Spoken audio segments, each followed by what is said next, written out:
Notre prochain sujet, c'est toujours le couple, mais c'est différent cette fois-ci. Donc ça c'est l'histoire d'une jeune fille, ok, d'une jeune fille qui elle sort avec, elle est sortie avec un monsieur pendant presque 2 ans, hein, pendant presque 2 ans.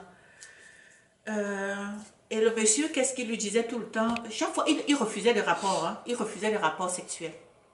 La fille voulait les rapports sexuels et le monsieur refusait toujours. Il disait, je me réserve.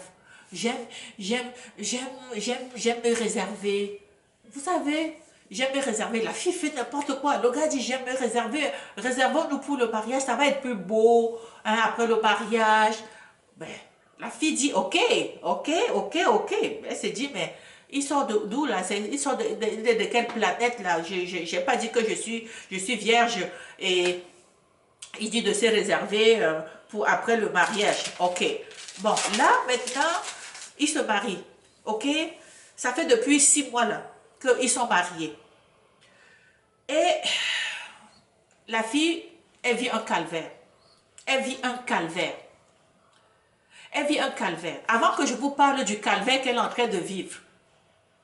C'est ça. Si vous sortez avec un homme, vous sortez avec un homme qui est normalement constitué. Normalement constitué, il a envie. Ok? Il a envie. Si l'homme vous dit, oh non, non, je ne veux pas. Attendons le mariage, ça va être plus beau. C'est la cloche, hein? Ting, ting, ting, ting, ting, cloche. Tout. Réfléchissez. Elle dit suspect. Suspect.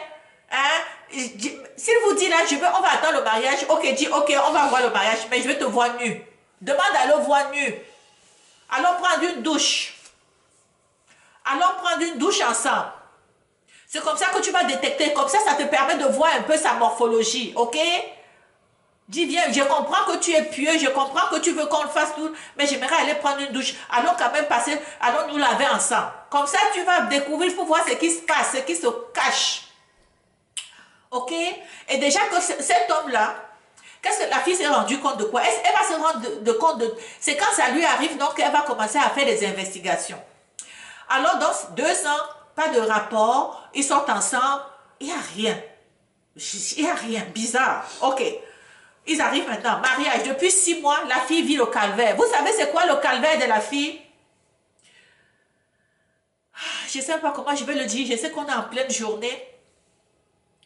La fille dit, je sais que je vais le dire là, mes enfants sont même là, mais je vais le dire. Parce que c'est du réel. Le gars en question, moi je pense que le gars a une malformation. Je pense qu'il a une malformation au niveau génital. Je pense que c'est une malformation. Parce que ce que la fille dit, c'est quoi? Elle dit qu'elle n'a jamais vu un homme avec un pénis aussi gros. Ok? La fille dit, je n'ai jamais vu un homme avec un pénis aussi gros. On dirait que c'est une branche d'arbre. Non, c'est même pas ça. C'est pas qu'il est impuissant. Son pénis est tellement gros que chaque fois qu'ils ont eu des rapports sexuels, elle a dit qu'elle était à l'hôpital. On l'a transportée à l'hôpital. Elle a des déchirures partout. Elle dit qu'elle a été même à l'hôpital. Je lui ai dit, Emmanuel est en train de mourir de rire. C'est sûr que dans la vraie vie, toutes les femmes veulent avoir un homme qui a un gros pénis. Ok? Mais dans ce cas-ci, la fille dit, je n'ai jamais vu ça. Elle dit, ce n'est pas normal. Elle dit, mais je lui ai demandé, est-ce que tu as la photo? As-tu fait la photo? Non. Mais elle dit, Gisèle, c'est comme un tronc d'arbre. Ce n'est pas humain. Je n'ai jamais vu ça. Et c'est là où maintenant, elle a été à l'hôpital 2 fois. 2 fois. Elle dit que maintenant, quand le gars rentre au travail, elle a peur. Elle a été à l'hôpital 2 fois hospitalisée parce que pour coudre. Je te dis, c'est comme si c'était l'accouchement. C'est pas normal. Elle dit, c'est un cauchemar pour moi. Elle dit, quand je le vois venir, je commence à avoir peur. Elle commence à avoir peur. Donc elle dit qu'il y a des préliminaires. C'est pas que le gars ne fait pas. Elle dit qu'il y a des préliminaires. Les préliminaires, c'est correct, il n'y a pas de problème. Mais quand ça arrive au niveau de la pénétration, c'est l'enfer. Elle dit, je crie, je pleure. Elle dit, donc sa question c'était, je vais le quitter. Je vais le quitter. C'était ça sa question. Je ne peux pas vivre, je ne veux pas passer ma vie à avoir peur, à être terrorisée par les rapports sexuels avec mon mari. C'est trop, je n'ai jamais vu ça. Ok?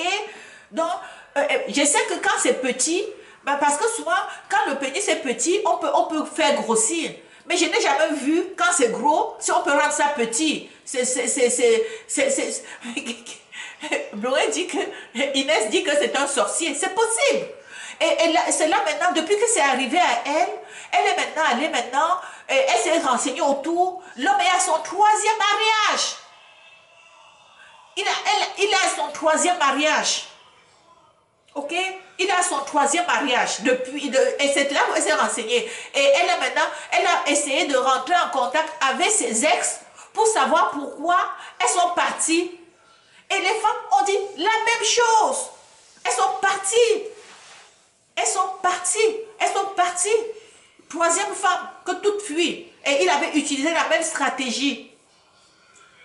Soit c'est un sorcier, comme Inès dit, parce qu'il y a des gens, peut-être qu'il a touché quelque chose, et il a peut-être voulu à un moment donné, peut-être qu'il allait voir un sorcier à un moment donné pour avoir un gros pénis, et le gars en a fait vraiment un tronc d'arbre, hein, un tronc d'arbre. Quand je dis là, comme ça, là, ça ne rentre pas, c'est comme ça, c'est énorme là. Ok? C'est ça le problème. C'est ça le problème. Donc, la fille, c'était, elle n'était plus capable. Donc, elle a dit non, j'ai mal au ventre, j'ai mal partout. J'ai été transportée à l'hôpital 2 fois après des rapports. Je ne peux pas continuer à vivre ça. Et écoute, moi, je ne peux pas lui dire, reste dans quelque chose quand le plaisir, quand ce qui est le plaisir dans un couple devient ton cauchemar, ça ne vaut pas la peine. Ça ne vaut pas la peine. La morale de l'histoire, dans cette situation, c'est quoi? Quand vous sortez avec un homme, vous sortez avec un homme normalement constitué, hein, qui vous dit, chaque fois que vous dites, ayant des rapports, ou bien quand vous vous rapprochez un peu, il fuit, il dit, attendons le mariage. C'est un sort de cloche là. Je vous dis les filles, là, je comprends que vous voulez le mariage. Il ne faut pas, il faut trouver une stratégie au moins pour le voir nu. Trouver la stratégie pour le voir nu, pour avoir une idée avant de poursuivre la relation. Trouver des stratégies. Des stratégies. Un homme qui se cache tout le temps, qui dit non, non, oh non, j'aime quand on fait seulement au jour du mariage, j'aime découvrir ma femme seulement après le mariage. Victorie dit elle devrait partir. Hein? Victorie dit elle devrait partir. Ah oui, oui, elle a décidé de partir. Elle a décidé de partir. Elle a dit non, non, elle a décidé de partir. Tu vois, c'est ça. Inès dit qu'elle connaît une fille qui a eu le même cas.